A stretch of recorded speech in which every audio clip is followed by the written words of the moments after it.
Hi there, Justine. Right, let's go through this. I have gone through the survey previous to this and have highlighted various issues. And so, with all that in mind, let's get into it and see what we can see. The first thing, we always knew this property was a bit of a wreck, and it is. But there's nothing seriously wrong with it, which is good. Like a serious problem would be the surveyor finds a massive subsidence crack down the back of the house or something like that. Now, we don't have any of that, so we're doing okay. We know that this looks like it's wood, and oh, it turned out to be, and of course, it's just in poor condition, and yes, it is, and so on. Anyway, the main thing is there's nothing serious going on here. It's just, it needs attention. And I've made all the writing nice and big because you might be watching this on a mobile phone. And let's go. So the very first thing is he says, yep, nice property, good job. And there are things wrong with it, but you need to do your investigations. So surveyors are always quite conservative. They always say things are worse than they might be, etc. But that's all to do with liability. It's all to do with liability, and what they don't want you to do is sue them, because if they say everything's fine but it's not, you can sue them because they've got indemnity insurance. And he says that it needs quite a lot of work and it's very rough, etc. So that's fine, but a lot of this work, I really would more or less ignore all of this, and I would take my reference off Joe or a builder and work with them on this, because really, unless what you could, with all of this, it's about being pragmatic and making a judgment call based on prioritization. For example, he talks about the roof and, redoing the roof, and it's 10 grand. Really? Do you really need to redo the roof? I don't think you do. I think it just needs some tiles replacing and some pointing done. To me, that's not a £10,000 job, for example. So a lot of this is just he's being quite conservative. But unless one actually gets into the property and has a really good poke around as well, it's difficult to say for sure, but at least with the survey report, you've got a fairly good idea of what's going on. Now, the other thing he's saying, cavity tie wall report, and just to explain why he goes on about this, the cavity, the way this works is if I go gable end and collapse. All right, here we go. Love a gable end collapse. This actually happened to Joe the builder recently, which is quite serious. He was much taller building than this. Van parked here. The storm, the gable end came down, smashed into the van, nearly. Let me get the picture because it's just bonkers. Here we are. Right, and this is why what do you call it? The surveyor will obsess about stuff like this. So what happened was you had a storm, and this whole back of the wall, wasn't fixed on properly because these cable ties had rotted because they're very old. And then the whole lot came down, and as you see, it smashed into here, and there was somebody inside, and the guy was okay, kinda. So he had a fractured vertebrae or something. So he basically broke his back, but not seriously. So it always sounds worse than it is. But he had to go to hospital for checkups and so on. Gable end, it's a thing. But and so what's going on here is that the surveyor talks about all this, and he's saying, oh, it's really bad and you've got to watch it. But you got to factor in other variables, right? This isn't a Victorian house, firstly. It's about 50 years younger. Secondly, the construction, it's basically a box. There's no bit hanging out like that where there's no structural integrity. Boxes are inherently structurally solid. The only thing about a cable tie report is that if you're borrowing from Gatehouse, I know they demand them, and therefore you've got to get the survey done at some point. If you want to borrow from Gatehouse, hopefully you don't, just because they take a long time to process and they're exhausting to work with. But they offer good money. Anyway, I won't go into it because this isn't a mortgage conversation. It's a property survey thing. But the point is, cable ties. It's not that much of a deal in this case, in my opinion. So therefore, I'm not that concerned about it because the structure of this building is completely different, and it's structurally much more sound because of its inherent design, or its design. Now the next thing is, let's go to page 12, which is where I was last. And all right, and so he says they're rough figures. That's great, thanks. And moving on. All right, and yeah, I maybe get the survey done.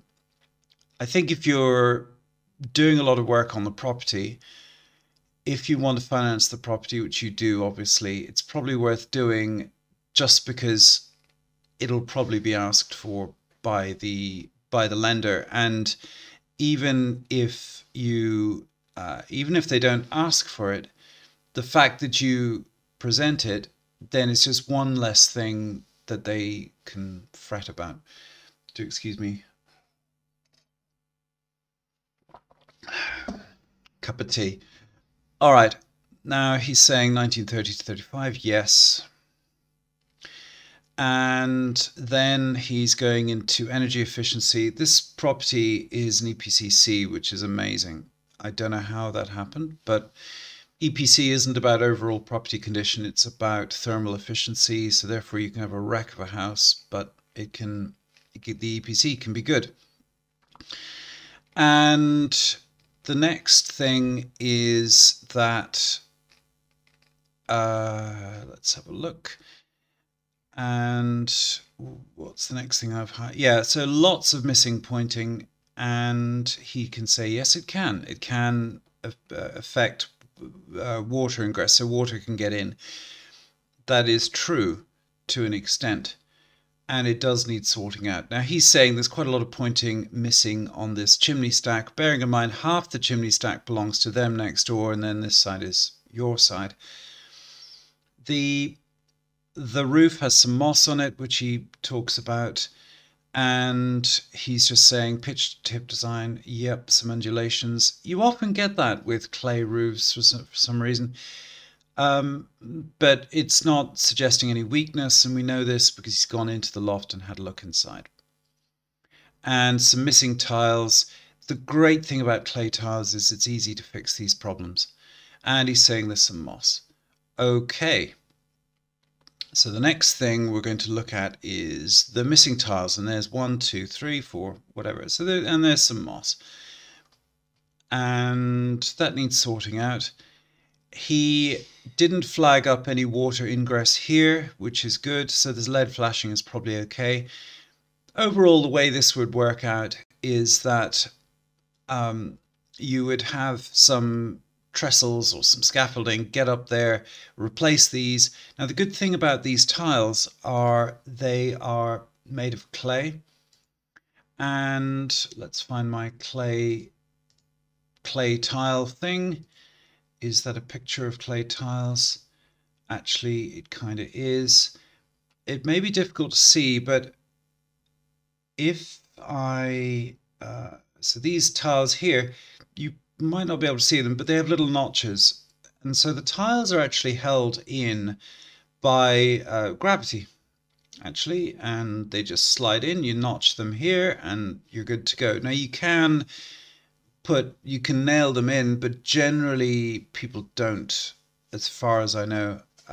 You'll only know when you go up there and have a look, but I suspect they won't be pinned in.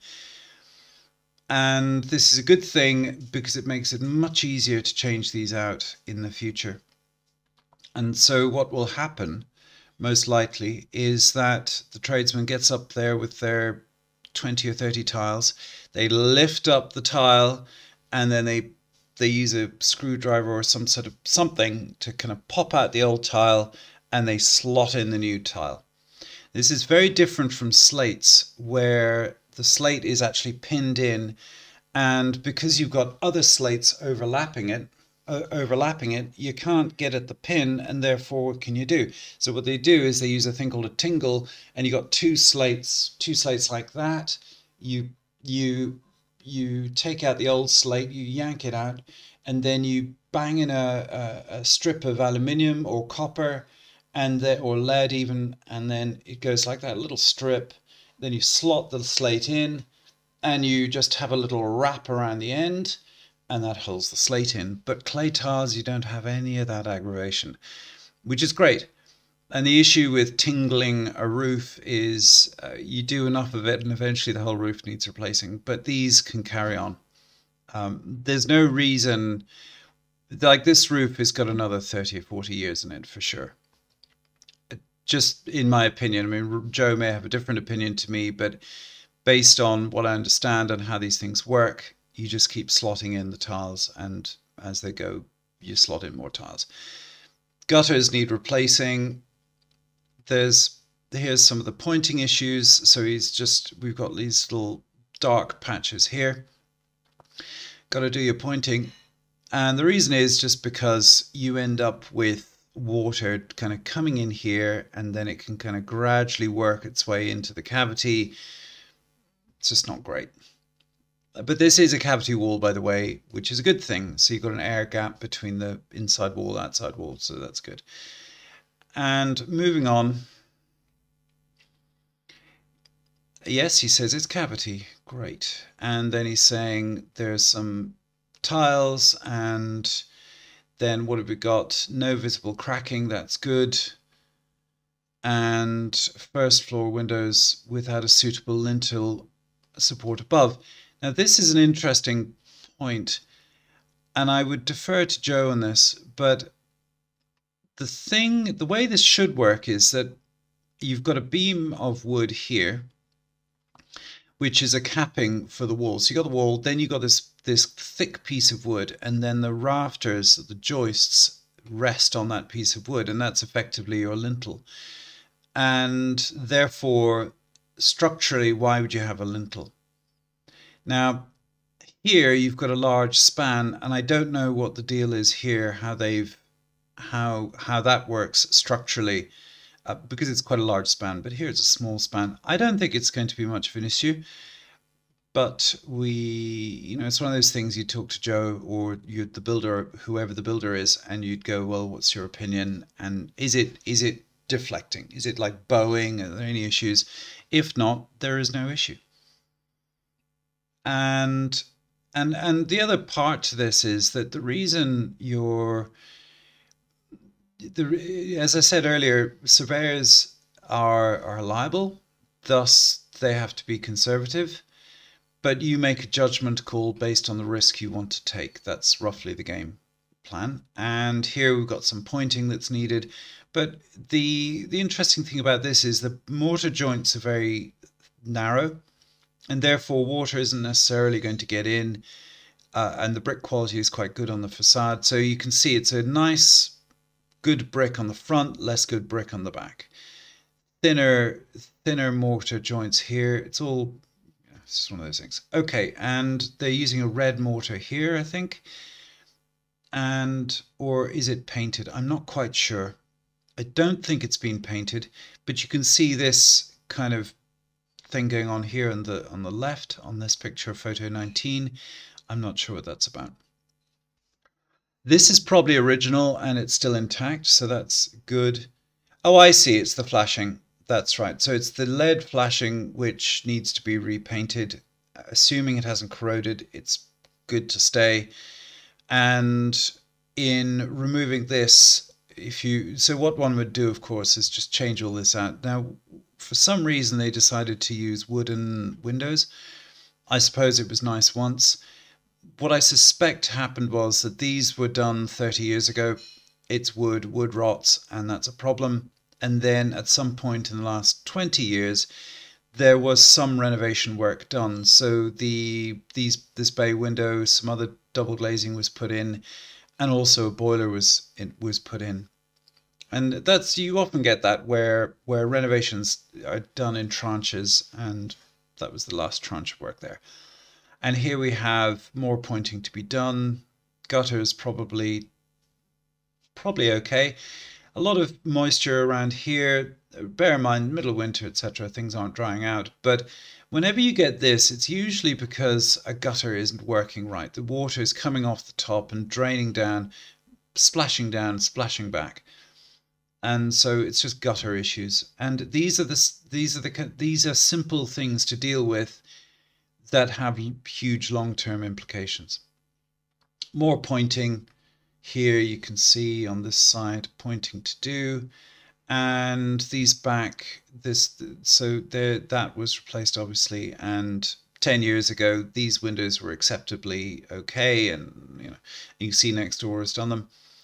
And in my view, there's no question one would just use UPVC windows. They're cheap, they're efficient, and they're just what people expect on these kind of properties. If I was doing an extension on the property and reconfiguring it and making it really desirable to a homeowner, I would possibly replace this sooner than later. So let's say you do it in two tranches. First tranche, you just give the place a complete renovation so it's in good rentable condition. You wouldn't necessarily extend it, but what you might do is get all of this UPVC stuff sorted out, and then if you extend the property, you bring it out however many feet or meters, and then reuse this. Well, that's what I would do.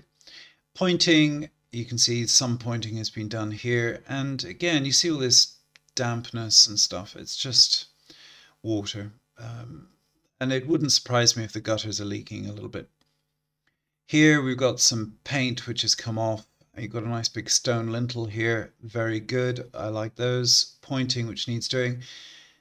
So yes, this is a project. How would you do it? I suppose you'd run I'm not sure. You'd either use trellis scaffolding, which is portable and you just kind of work your way around the building, or you'd scaffold the whole lot up, and then you'd have access to the roof and you could do the whole lot in one hit. And it would probably take about 2 weeks to do.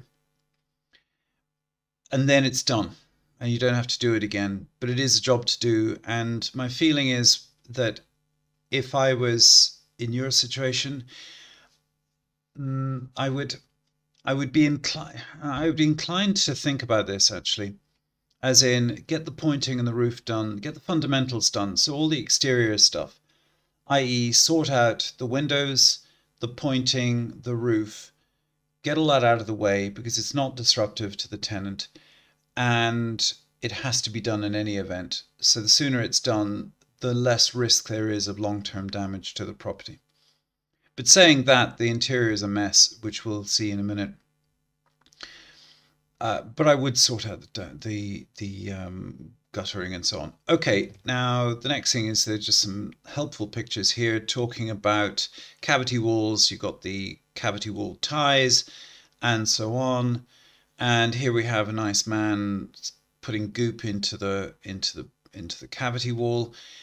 That might be worth doing, even though the property is EPCC. It might be worth doing. I don't know. This is the kind of thing that homeowners do, and whenever one's looking for a property, just as a minor aside, the trick is to find the properties where the homeowner has done all this great work, which doesn't necessarily reflect in the end sales price. I mean, it kind of does, but it's just work done and hassle out of the way. But in your case, the reason you got this property at such a huge discount is you had the troublesome tenant, and you've got a property that needs a lot of work, but you know that once this property is done up nicely, it's going to be worth so much more. Now, lots of rotten windows, we know this, and these all need redoing. As you see, it's just bog standard UPVC. It's so routine for double glazing companies to do this kind of stuff. This fascia board needs replacing. There's a bit of carpentry involved or woodwork involved. This is an issue, and it's not going to get sorted out in a hurry. You know, again, goodbye windows. And I would be inclined to just get on with that as a project. And it would benefit the tenant as well, of course. So this is something that could be done in the summer, for instance, and it's 2 or 3 days of disruption, but they get nice windows and they get the assurance that they can stay in situ for a while. And here we go. Here we've got some windows, more windows which need replacing. Outside doors are not great. This all needs replacing as well. And again, it's just all really standard stuff. It's just UPVC, in you go. Now, I don't know how much all this would cost, but my guess is you're looking at around 12,000 pounds for the whole lot to be sorted out, I suspect. But there are different standards of UPVC. So this back door is not good. It needs replacing. It's just not strong enough. And again, you might do a UPVC door on the back as well. Same story here. But this is so routine and so well understood. It'll be quite easy to get a quote for this kind of work to be done. One thing I would say is it's worth not going for the cheapest. So one of the issues with double glazing is that if the seals go, then you get condensation building up between the two panes of glass. It's a hassle. So it's important that it's got a 10-year guarantee, and if it survives for 10 years, it'll survive for 20 typically. So therefore, decent kind of mid-range double glazing. And the other reason for this is that the resale on this property is going to be, the price is going to be affected by homeowners, and they're going to be looking for certain things that are of quality, let's say. And also when you think about like your game plan for the property, if you think ahead, you know, an extension doesn't really add to the extra rentability of the property. But for a homeowner, it's such an attractive idea. Oh, I'll buy it, I'll do it up, etc.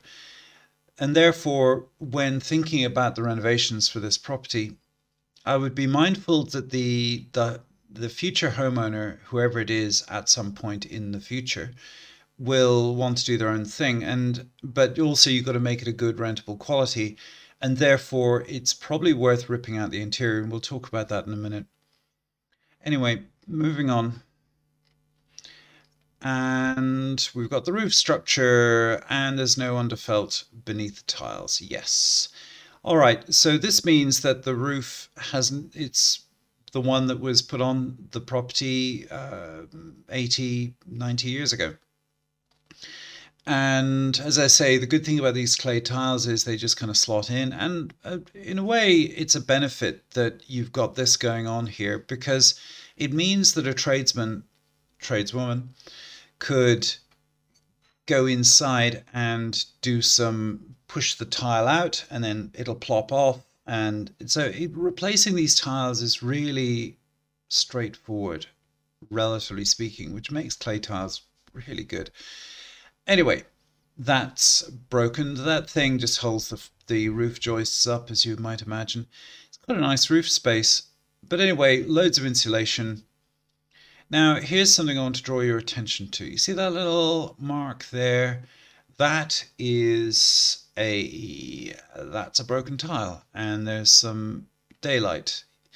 And what's probably happening is the water is dribbling through, not in, but you can see some daylight. With these clay tiles, if a clay tile breaks, it doesn't mean that the water is going to suddenly pour in a downpour. It just means that you got a broken tile. So it's not a major issue.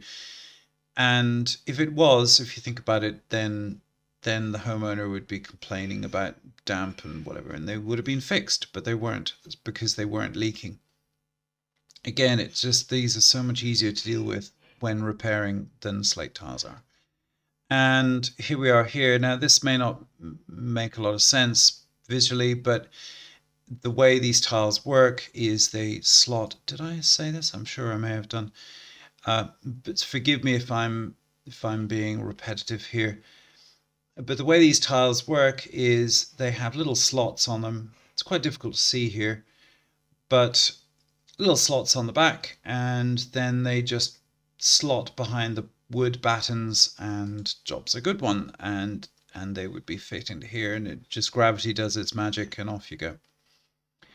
It's great. Now he's saying, yes, there's some damp. Now the way these protometers work is that there are two little prongs here. They stick into the wood. They look at the moisture content between the two electrodes.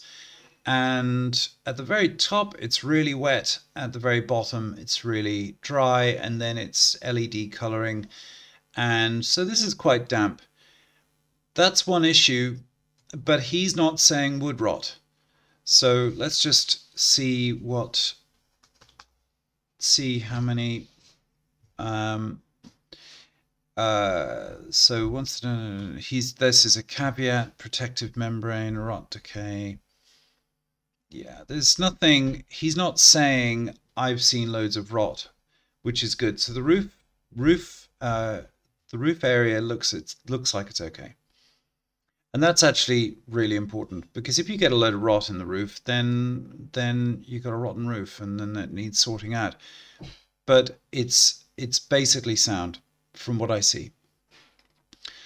And that's good. So it doesn't really need much work. Now, the only thing he's saying is put in some ventilation units, and you know what? It's easy. They just slot in.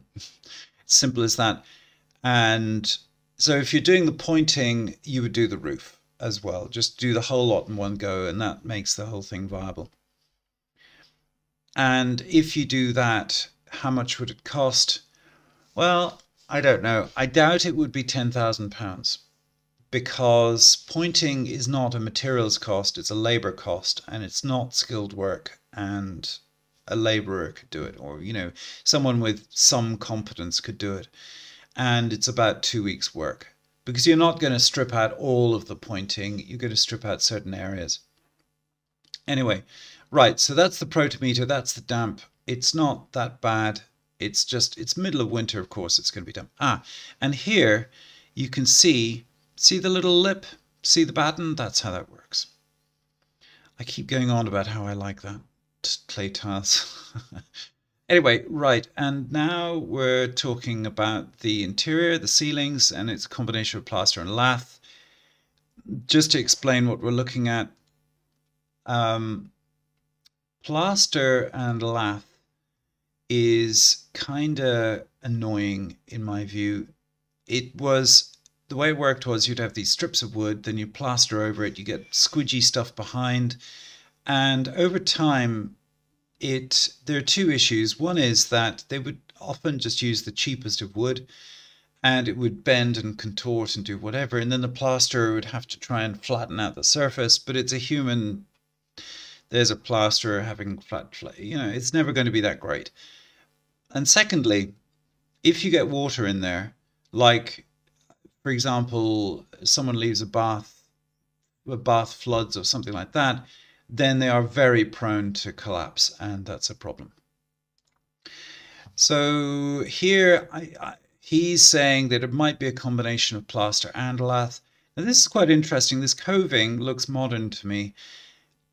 Maybe. Now this is the kind of stuff you get in 2 meter lengths, and you just bond it onto the corner.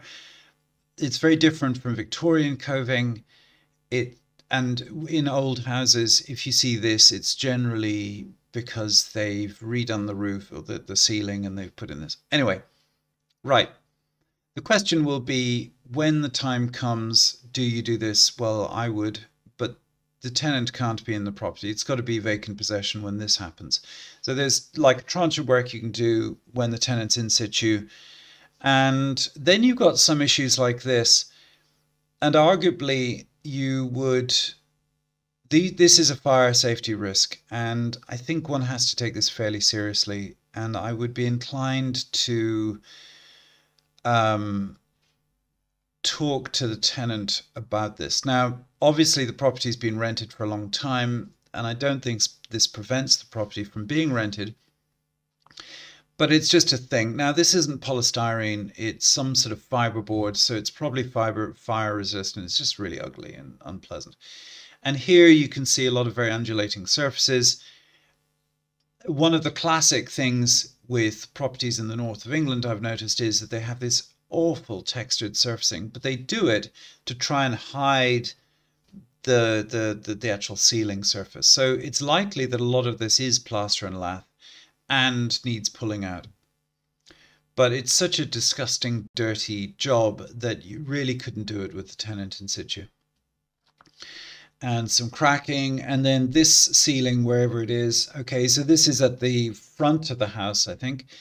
And you can see this is nice and smooth, but it has this textured wallpaper on it because there was a renovation at some point, probably in the 60s, and they pulled out the old plaster and lath, put this plasterboard in, and it's nice and smooth, and you can see that. There's some damp and water ingress here. I don't know if it's a current problem. And more of these fiberboard tiles. I think that's in the kitchen. And you can see here plasterboard, and you can see a kind of cracking here. It's just that's what it is. And in another room we've got this. I wonder if that's the bathroom. It looks like that's a shower curtain, so yes it is. That's just unpleasant. And you can see here how this would have been done in the 1970s.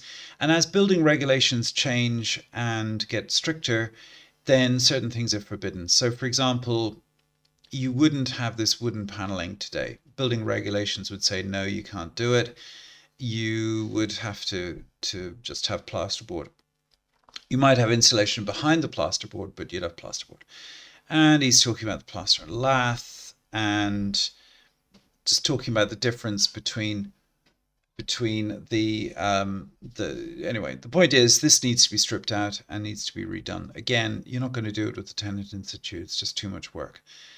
And the original wall to the living dining room is removed. Okay. And what he's saying here is no defects. Right. So this is your classic, where in the days of yore, they would have the property would have originally had a partition wall between the back living room and the front living room, because you'd have a fireplace in the front room, fireplace in the back room, no central heating. And then, of course, in modern times, you know, central heating and all that, you can open up the space and more modern living and so on. And that this has been taken out. And what they're saying is they don't know if there's any structural integrity to this. He doesn't know if there's a steel beam running through or not, but nothing's sagging or cracking, so he assumes it's okay. And in fact, you can kind of see here where that wall was. Just see the undulation. All right, so the upshot is he's saying there could be a problem, but I don't see a problem, so it's probably not a problem. But be aware it could be an issue. And then we're getting into more stuff, more plasterboard. So this whole interior needs sorting out. Now he's on to the damp-proof metering. And yes, there's some damp, but this is down on the ground. This isn't heated. Well, you know, there's no real heating down here. Obviously, that's heating the area. But of course, you're going to get a bit of damp, but it's not bad. And it's not up there. It's kind of in the middle, just above. So I'm not too concerned about that. All of this is reading fine. Again, it's 1930s building. They kind of worked out how to sort out damp issues in this. And so this is good. No real damp problems. Something going on here. Something going on here. But again, it's not excessive damp. I'm not too concerned. What I'd be looking for is mold. Whenever you get excessive long-term damp, you get mold. And this, I think, is the back door, because it's that slab door, which is really nasty and needs changing. Anyway, floors. So he's saying he doesn't know what's going on underneath, and therefore he gives it a 3, but whatever. I don't think there'll be a real problem, because I think this building was probably built reasonably okay. Interesting here that you've got building supplies, I think, and you've got some floor coverings that were ripped off. So here's a good example of just a simple thing that can be done to make the property nicer for the tenant, to please them, which is stick some vinyl in, redo some of the flooring. It's not difficult. In fact, it's easy, so just do it. And just get the worst of the decay sorted out. And here's a stock picture where you've got rot. Now, we don't know there's rot. It's unlikely there is rot because it's unlikely there is serious damp in the property. Now, he's talking, this is quite interesting. Now, he says that the chimney breasts have been removed but there's a chimney. And what he's worried about is that, so the chimney breast, just so you understand, is going to be a brick wall that kind of protrudes out into the room, and that's a structural thing, and it all goes right up to the chimney. And he's saying that all of that, this is a chimney breast. I think this is, yeah, this is chimney breast, and so it's a structural part of the building, and he's saying one of them is missing.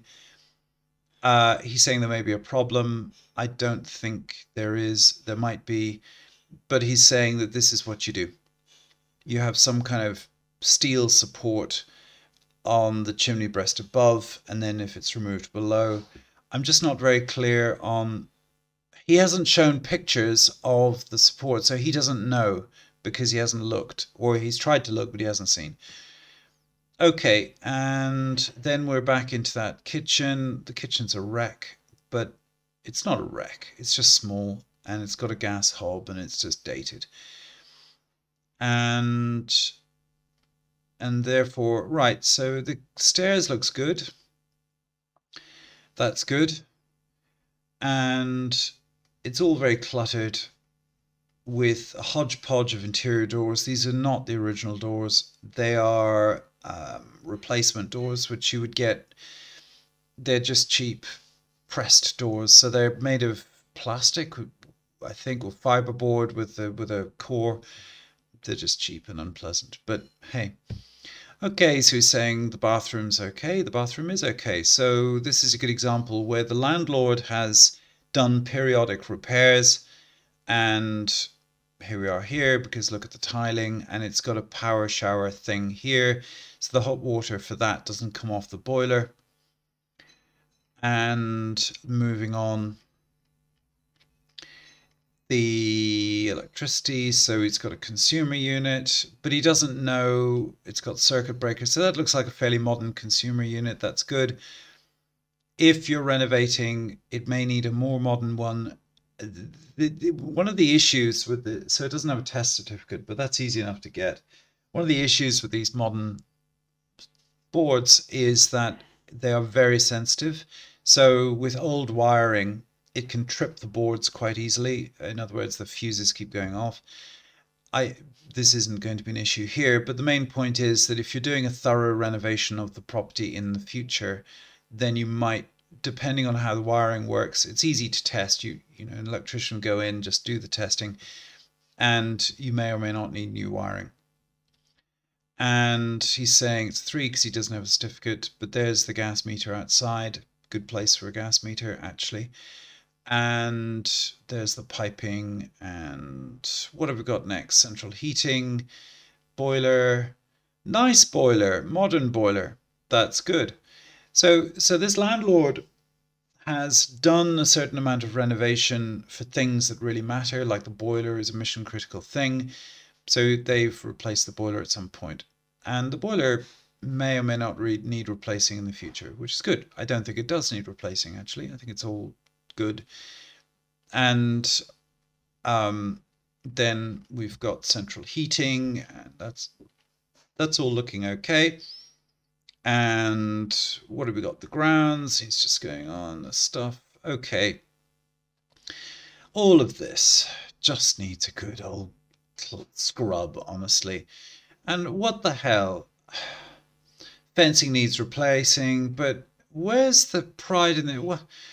Look at all the rubbish in the front yard. Are they that neglectful? But anyway, that's... A lot says, you know, it's interesting with this, that if you had somebody who cared about the property, they would pick up the rubbish. It's a 15-minute job. Rubbish gone, all good.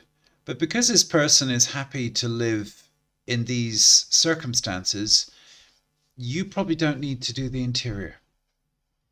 But I would definitely get on with exterior stuff. Now, this shed is a wreck, and I would probably take this away or put a new shed in.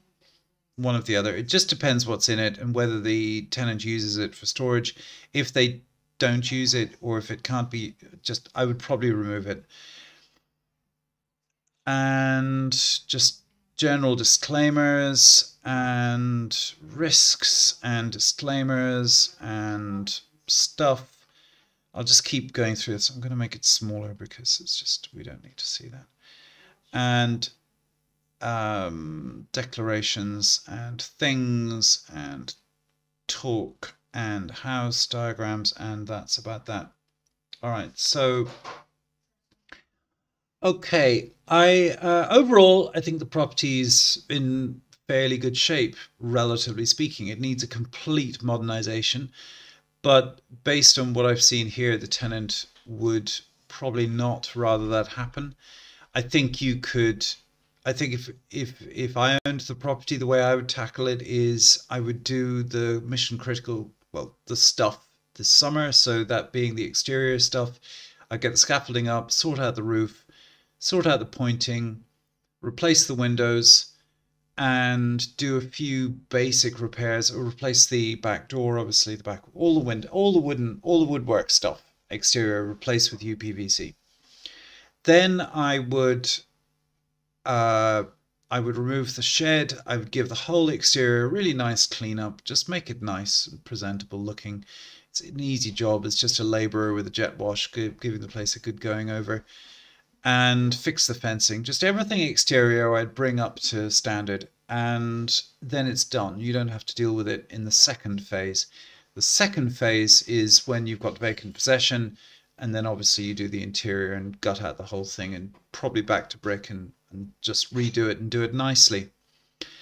Then by then you're 3 years down the road, and you'll make a judgment call as to whether you want to cash out before the crash or whether you want to hang on and just make it as attractive as possible and get the best tenants possible that will weather a big economic storm. I don't know. It's an interesting question, but it's not one for now. As I say, overall, it's shaped up reasonably well, and I think I think there's a phrase here: you dodged a bullet. Like, you could have made the offer. It could have had a big subsidence crack down it. It could have had rot in the roof, but it didn't, because you were taking a punt, and the punt was that the property would basically be sound, and it is. So far so good. Next thing I would do is start having a conversation with Joe the builder and me, I guess, and we can start to just look at how this would organize. There's no real rush. I think I would just get all the essentials done for the tenant. If there's immediate work they want doing, do it.